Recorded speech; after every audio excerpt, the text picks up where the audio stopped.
So in order to remove the causes of your lower back pain, we need to find out what are the major causes of lower back failure. Now the first one is fairly rare. It's a large impact. For example, you're on a skidoo and you go over a massive jump and you have a huge impact, which is just way too much for your spine. That's fairly rare to happen. The second one is repeated flexion of your lumbar spine. And the third one is sustained flexion. I'll go into these a little bit more. So think rounding your lower back. You see, because your spine doesn't like to have a lot of movement.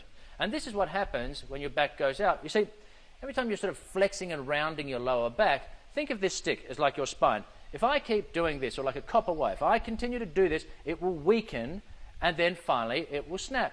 Well, your back doesn't exactly snap, but what happens is it's cumulative trauma of either repeated flexion or sustained flexion. And again, I'll go into this in a little more detail in a second.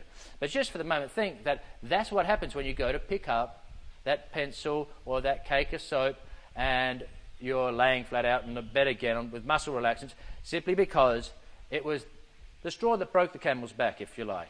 It was just that last little trauma of cumulative traumas to your lower back, because your spine can only take so much of this bending and flexing. All right? So repeated flexion is, let's say you're bending to pick up things in your garden and you're rounding out this lower back. You've lost that inward curve, the lumbar curve that I have now, and I'm standing up and you're standing up straight. That inward curve is what we call neutral spine. But what happens when you get into trouble is when you start to round out that lower back and lose that curve. Okay? And you're repeatedly doing that, you're continually doing damage. So you think you're going to the garden, you're weeding, or you're picking things up, and over time, trauma after micro trauma, and this is what happens until finally your back can't take it anymore. Add to that sustained flexion, meaning once again you've rounded out, they've lost that curve. Think yourself slouched in front of the TV or your computer like this, sitting out there. Once again you see I've lost that inward curve, the lumbar curve is gone. So what is happening here? Let me tell you, when you lose that curve, think of it like this. When you've got that inward curve, your spine, think of my hands as your vertebrae.